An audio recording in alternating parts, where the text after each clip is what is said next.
There are wounds that bleed and we rush to them. We know what to do, apply pressure, stop the bleeding, get help.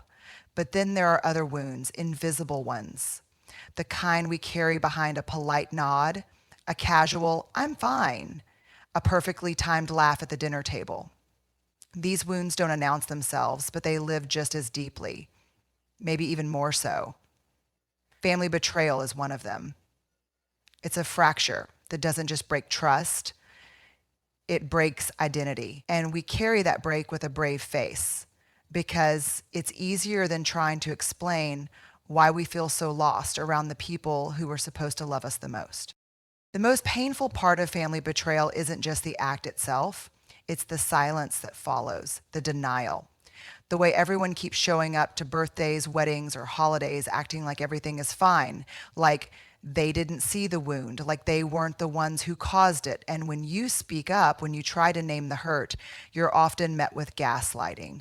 Or worse, you're the one blamed for being too sensitive, too dramatic, or not letting things go. So eventually you stop naming it. You put on the smile, you play the role, and deep down, a little part of you disappears every time. This kind of betrayal can make you feel like you're going crazy. Because how do you grieve something that's still alive? How do you explain to others that you feel abandoned, overlooked, or discarded by people who still send you family group texts or post old photos on Facebook like everything's normal? It's confusing. And shame loves confusion. Shame thrives in the gray areas where pain isn't acknowledged. It tells you that maybe you are the problem, that maybe love is supposed to hurt like this, that maybe your expectations were too high. But the truth is, love without safety isn't love, it's performance. So you learn to live with a contradiction, smiling on the outside, aching on the inside. You show up, do your best, try not to rock the boat. But over time, the cost of pretending becomes too high.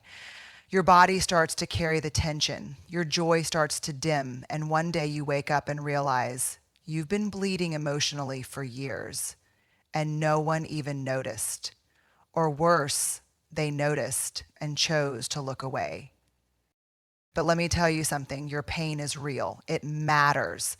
The wound behind your smile is not weakness. It's proof that your heart still works, that you wanted connection so deeply you were willing to stay in spaces that broke you just to try to keep the family together.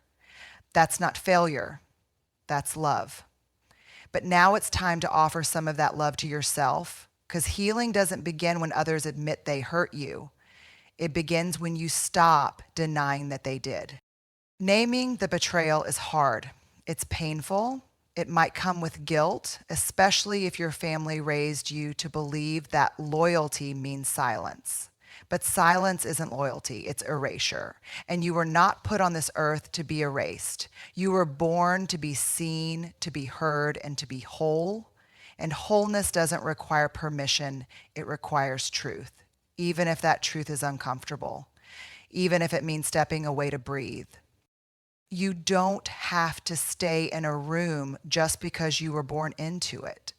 And walking away doesn't mean you don't love them. It means you finally love yourself enough to stop bleeding for people who keep handing you the knife.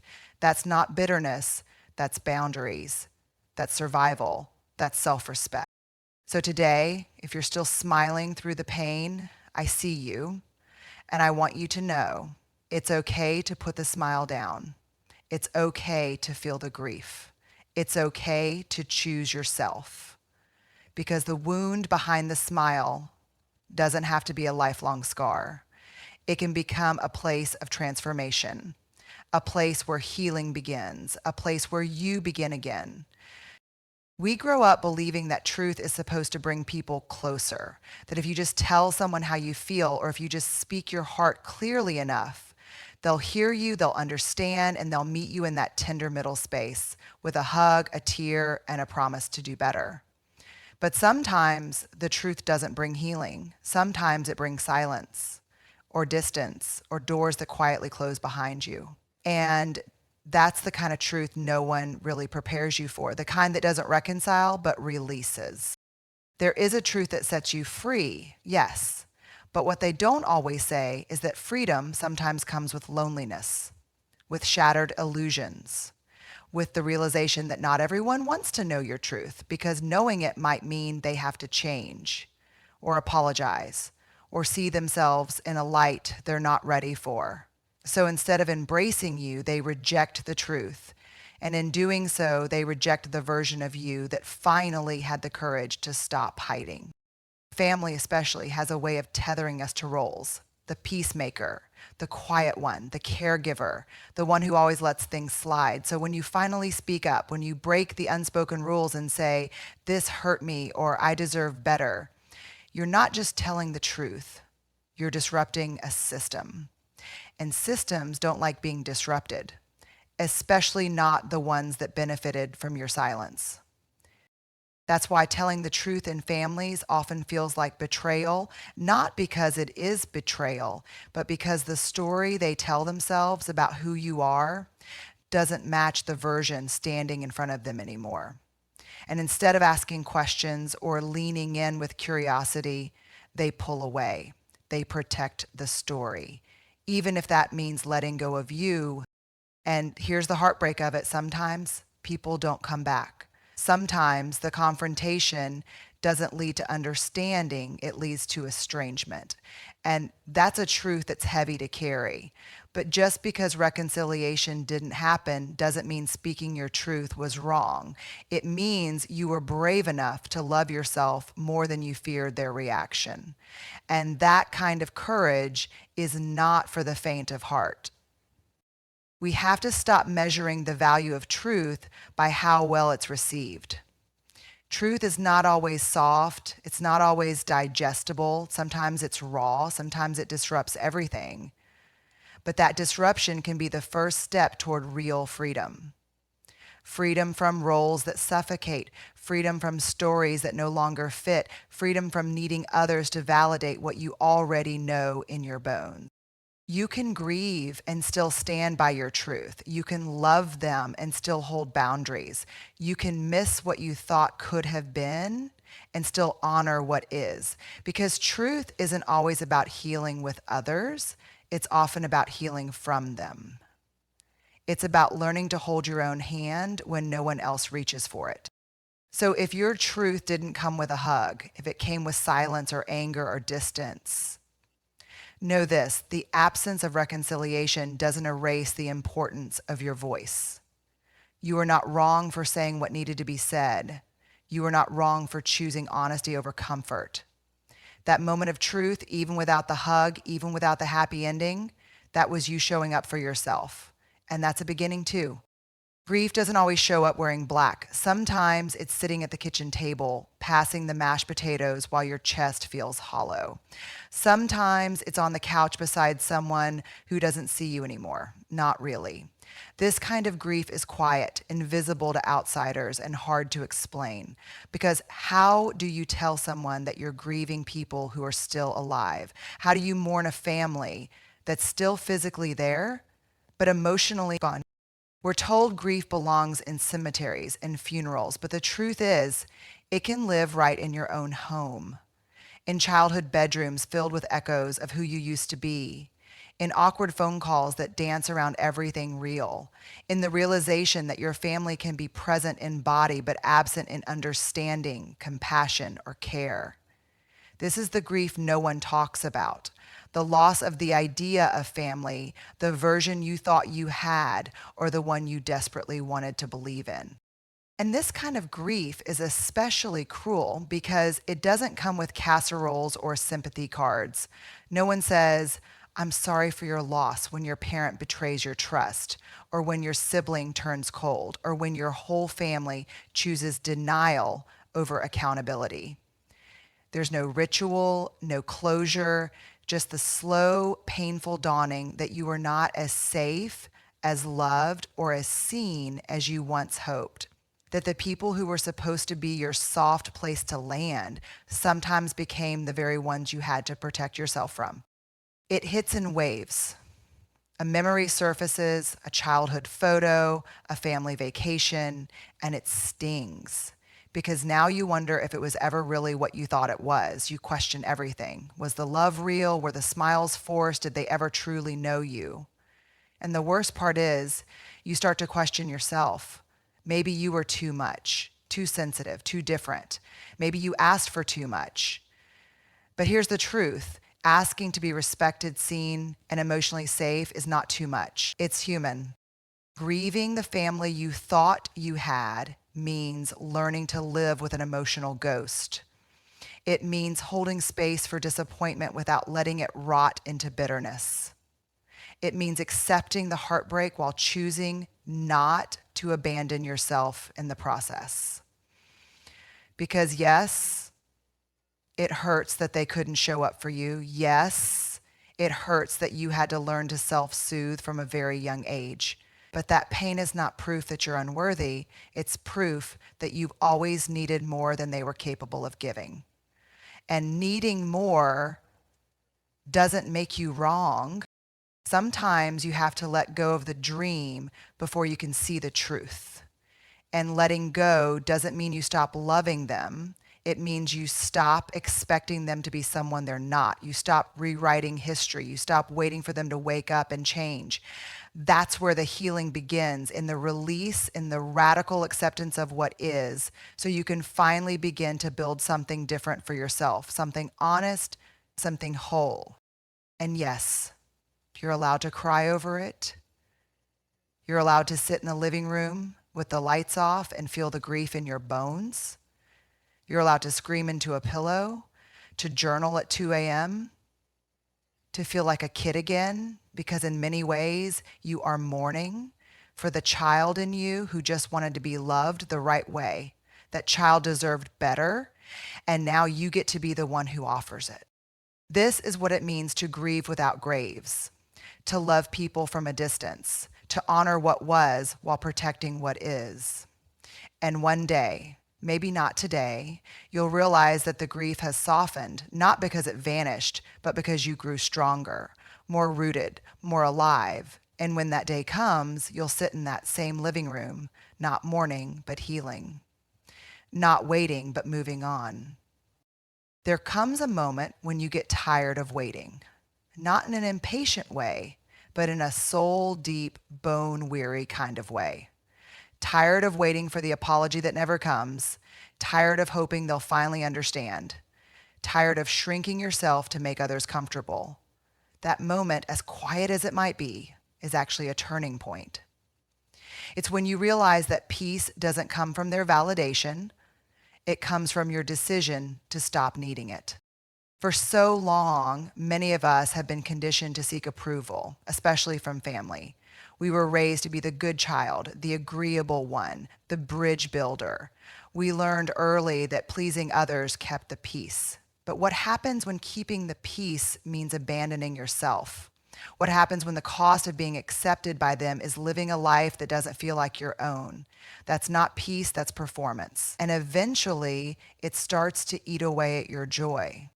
Letting go of the need for permission is hard, especially if you were raised to believe that love is conditional, that love is earned through obedience, silence, or emotional sacrifice. And so, before you make a boundary or walk away, you feel the urge to justify it, to explain every detail, to collect enough evidence to prove you're not the bad one. But the truth is, peace isn't found in over-explaining. It's found in finally realizing you don't have to. You don't need their permission to protect your energy. You don't need a roundtable discussion to justify your healing. You don't need them to understand your pain in order for it to be valid. That is one of the hardest truths to sit with, but also one of the most freeing. Because once you stop chasing validation, you start discovering peace that isn't fragile. It's not tied to someone else's willingness to accept it. It lives in you. It's yours to claim. And claiming your peace might make people uncomfortable. They might call you distant, selfish, dramatic. But that's only because your boundaries disrupt the dynamics they benefited from.